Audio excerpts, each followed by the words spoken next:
Rebondir tout à l'heure sur les sujets économiques, mais vous m'avez dit que le PASTEF est venu vous voir avant l'élection présidentielle pour avoir solliciter votre soutien. Vous ne l'avez pas fait. Est-ce qu'on peut interpréter ça comme un manque de flair? Pourquoi vous n'aviez pas vu qu'ils étaient en train de gagner? Est-ce que vous ne regrettez pas aujourd'hui de ne pas les avoir soutenus? La réponse à votre question est dans la question elle-même. Ah. C'est-à-dire, vous dites, est-ce que vous ne regrettez pas d'avoir manqué de flair politique? Manquer de flair politique, ça veut dire que je me suis engagé en politique juste pour être avec le pouvoir ou pour gagner quelque chose dans l'immédiat. Si c'était ça, je resterais dans ma sphère privée. Je continuerai à diriger des banques, je continuerai à faire ce qui m'apporte de l'argent et ce qui m'a construit en tant que personne depuis plus de 20 ans que je travaille. Donc, je ne serais pas entré en politique. Donc si mon objectif, c'était d'aller avec un parti qui va gagner, mon objectif, c'est de rester cohérent en politique. Et mon objectif, comme je vous l'ai dit tantôt, si pour réussir, il faut mentir, je préfère échouer. Si pour réussir en politique, il faut mentir, je préfère échouer. Et donc, je ne serai pas en cohérence avec moi-même si je devais simplement accompagner le PASTEF sans savoir c'est quoi le projet, sans savoir qui va être le candidat, parce qu'à l'époque, ce n'était pas encore clair. Et donc, je n'ai absolument aucun regret par rapport à ça, parce que je maintiens ma cohérence. Je continue à vaquer à mes occupations. Très bien. Donc, je rappelle que nous recevons Dr Madane Kane, qui est acteur politique, mais également docteur en droit et banquier d'affaires. Votre mouvement ou votre parti, futur parti, s'appelle Dundu, ce qui pourrait suggérer que vous aimez la vie. Parlant de la vie des Sénégalais, est-ce que leur vie est en train d'être changée par la gouvernance actuelle? Ou est-ce que, selon vos constatations, cette vie des Sénégalais est en train d'être dégradée un tant soit peu par la nouvelle gouvernance qui parle de transformation? Quelle est votre réponse? Alors, M. Gueye, ça dépend. Est-ce que vous voulez une réponse politicienne ou vous voulez une réponse technique? Alors, comme je vous ai dit, nous avons prôné la parenthèse apoliticienne depuis longtemps, parce que nous pensons que ce pays n'avancera pas tant qu'on sera toujours pour ou contre, en fonction, oui ou non, en fonction du camp où on est. Alors, on a prôné la parenthèse apoliticienne, parce que nous pensons que c'est ça qui va permettre au pays de se développer. Donc, si je reste fidèle à ce principe, alors, je vous dirais que on ne pouvait pas espérer que les conditions des Sénégalais changent dans un délai aussi court. Pourquoi? Parce que le parti au pouvoir a été élu sur la base des promesses de rupture profonde.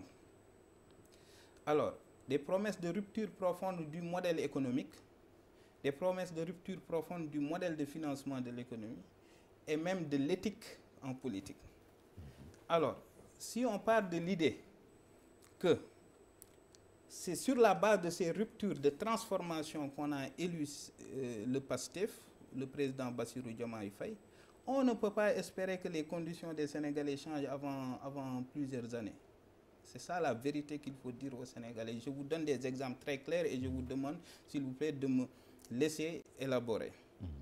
Quand on prend le modèle économique, l'ancien régime et tous les régimes qui étaient là avaient prôné, par exemple, d'utiliser nos matières premières à l'export, de les vendre à l'export, de générer des recettes tout de suite et de financer l'économie avec ça, le budget. Le régime en place aujourd'hui a décidé d'opérer une transformation, une rupture à 360 degrés. C'est ce qu'ils ont vendu aux Sénégalais et c'est ce que les Sénégalais ont voté.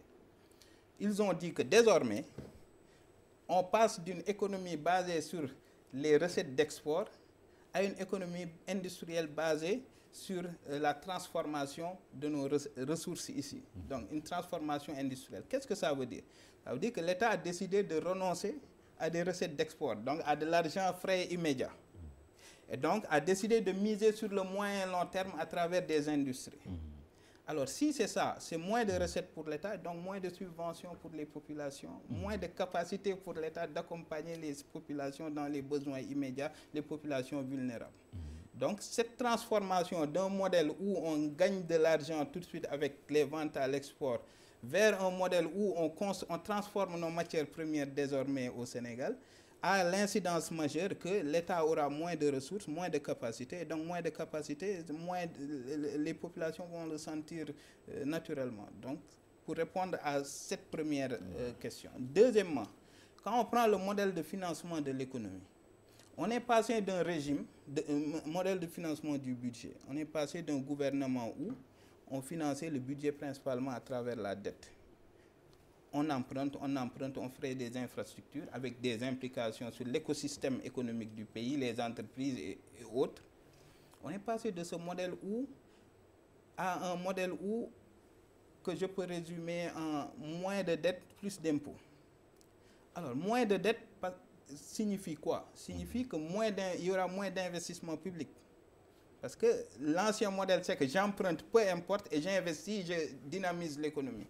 Le nouveau régime dit que je fais moins de dettes, je me limite à mes capacités réelles. Ça veut dire qu'en se limitant à ces capacités réelles, on va investir moins. Et donc l'écosystème, les entreprises vont moins s'y retrouver.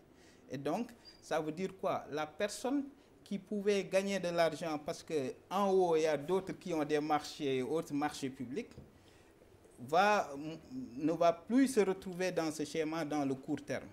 C'est dans le moyen long terme, lorsque l'État aura assaini ses marges budgétaires, que la situation individuelle des gens pourrait évoluer. Donc, transformation également profonde du modèle de financement de l'économie. Mais aussi transformation profonde en ce qui concerne l'éthique financière. Parce que, imaginez que dans le pays, la vendeuse de cacahuètes pouvait se retrouver à avoir un niveau de vie correct et avoir de l'argent tous les jours. Pourquoi? Parce qu'en haut, il y a quelqu'un qui pouvait avoir un marché public, peut-être d'une manière non éthique, et qui quand même cascadait ça, et ça arrivait à parvenir à tous les gens. Aujourd'hui, le nouveau régime est arrivé à dire Djoub Djoubal Djoubanti. Djoub Djoubal Djoubanti, ça veut dire quoi? Ça veut dire que tout passe par les règles de l'art. Ça veut dire quoi? Ça veut dire que désormais, on a tout arrêté. On a tout arrêté, le temps de voir le foncier, de voir les autres éléments de la gouvernance publique, de faire les audits. Pendant ce temps, l'argent ne circule plus. Et quand l'argent ne circule plus, naturellement, les conditions de vie des populations vont être impactées. Donc, pour répondre à votre question, donc techniquement, les conditions de vie des populations ne peuvent pas changer dans le court terme tant que ces processus de transformation systémique, comme ils l'appellent, n'auront pas atteint leur niveau de maturité. Cela prendra plusieurs années parce que ce n'est pas demain que vous créerez des industries.